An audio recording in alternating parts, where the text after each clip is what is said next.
What's up, fellow fish tank people? It's Eric, the Weekend Aquarist. Today's video is a little different. I've now shot this video probably 5 times already, trying to go over and not sound like a jerk. But so just wanted to do a video, for someone that's new to the hobby, maybe someone's been in it for a couple months, to maybe help them along a little bit with just getting set up with an aquarium, or what to believe on the internet and what not, like how to segregate what's someone's opinion versus what might be common rule or knowledge in the hobby.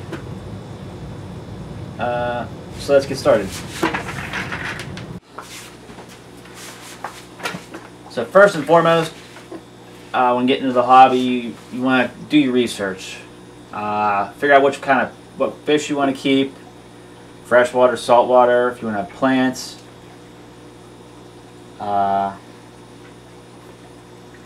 Tank size, I guess, depending on the fish. Some fish require a bigger tank than others.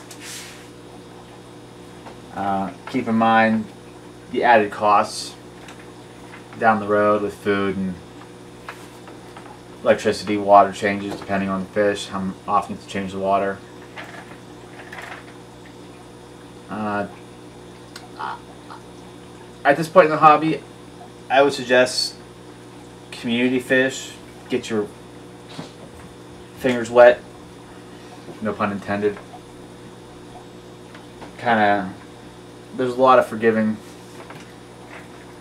community fish, and they're fairly cheap.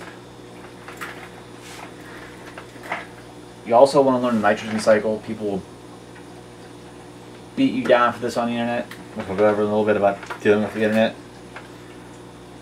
I've always done fish-in cycles. I'm very diligent about it. I check fish-in cycles. You have to be very diligent about checking the water so that the ammonia and the nitrite don't get too high. Now, when I first started, no one told me about this. I had no idea. It wasn't.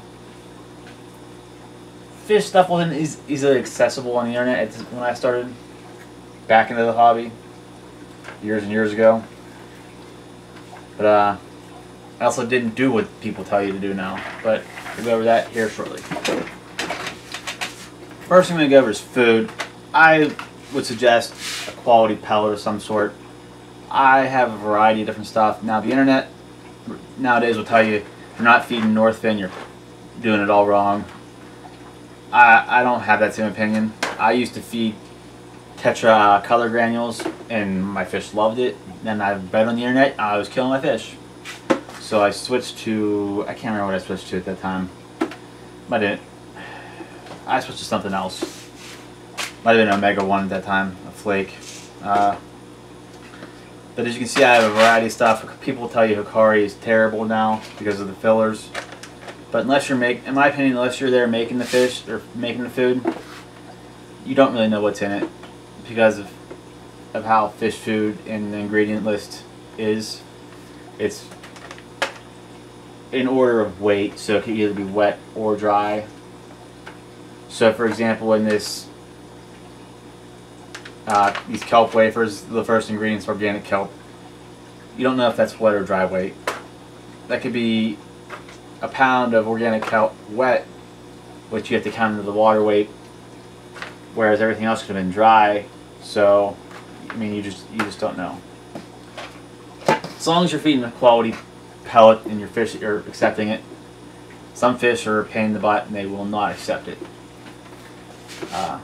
Just got to keep plugging away different ways to get them to take that food. One more thing on food. There's dry, there's frozen, there's freeze-dried. In my opinion, frozen, it probably goes like frozen, and then freeze-dried and pellet. Frozen being, in my opinion, the best, unless you're making your own food.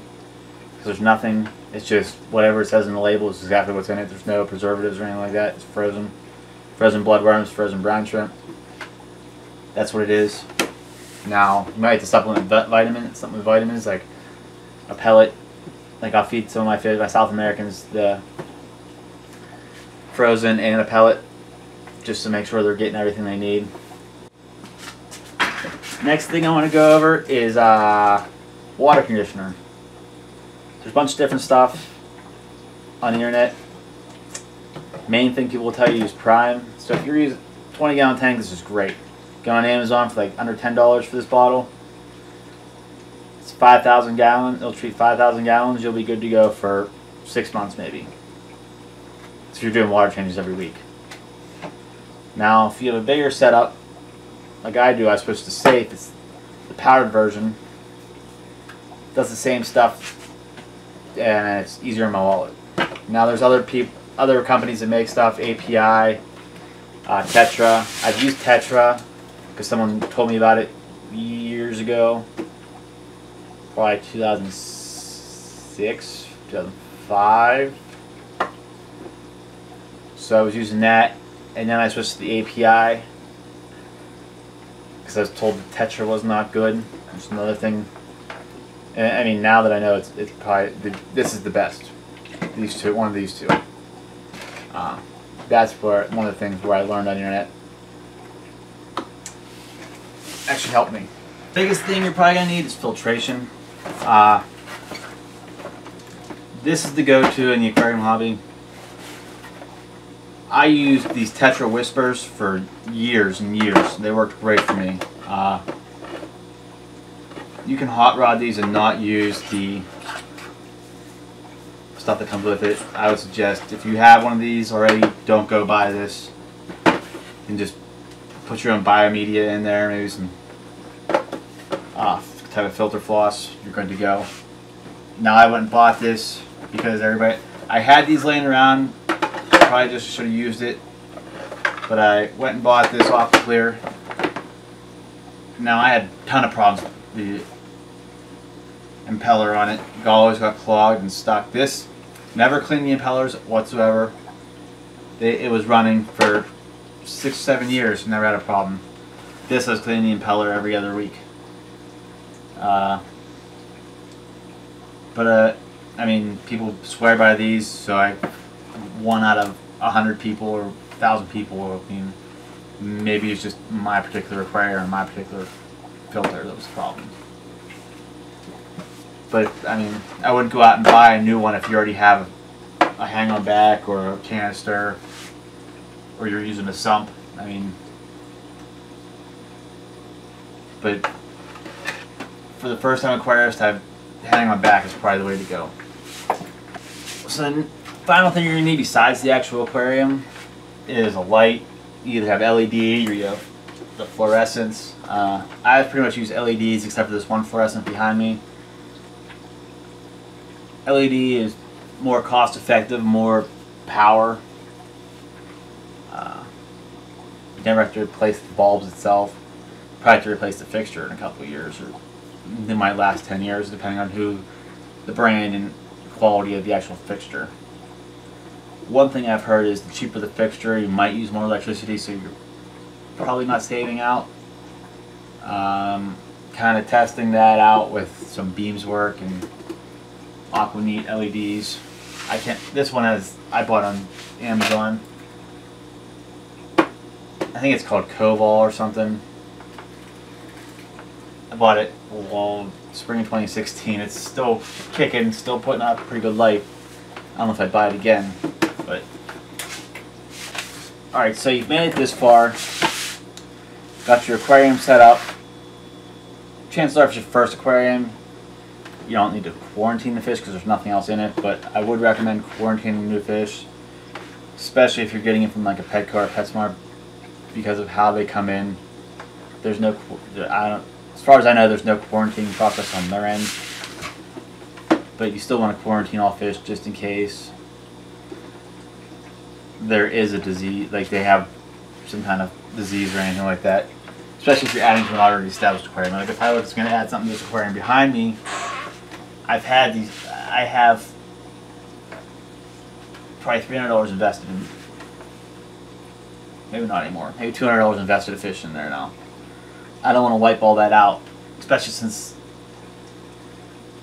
I haven't seen some of the fish in here in a while since I bought them. But you always want to quarantine for 7 to 14 days just to make sure.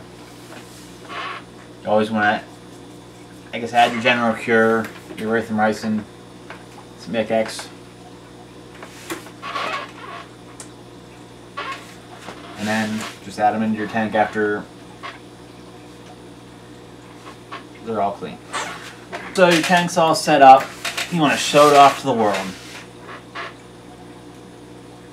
Just be prepared. This is where I'm going to get in my internet spiel about how I hate the internet and people on it, even though that's my livelihood. You got to worry about the fish police. The fish police are going to tell you that you're doing it wrong no matter what you're doing. Unless you're doing it their way 100%, you're killing your fish. You're the worst fish keeper ever. I've recently come across this a lot on Facebook, some people in particular. I'm not going to mention any names, but it's just kind of annoying because it's like, if you're not feeding this fish food, you're not using this filter. It doesn't matter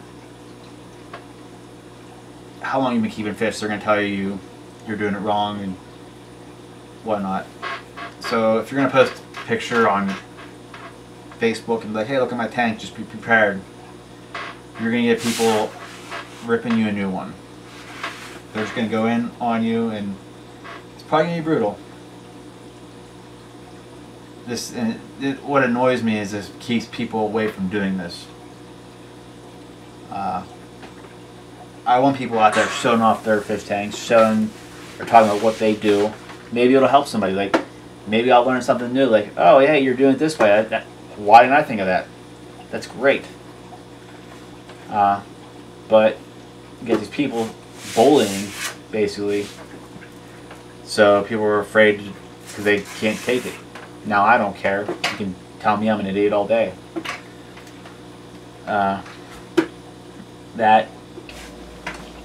There's one thing I didn't do for the first,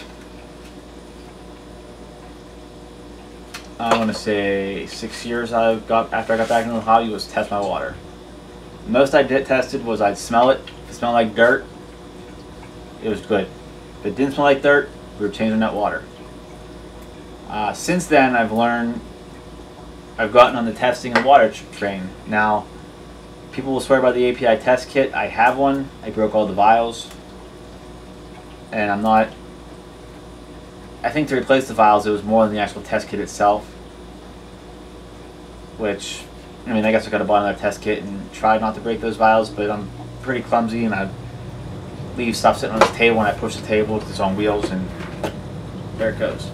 So I recently started using these Tetra test strips, which these are great because a minute and 30 seconds I could test I could test for nitrate, chlorine, hardness, pH, nitrite, alkalinity.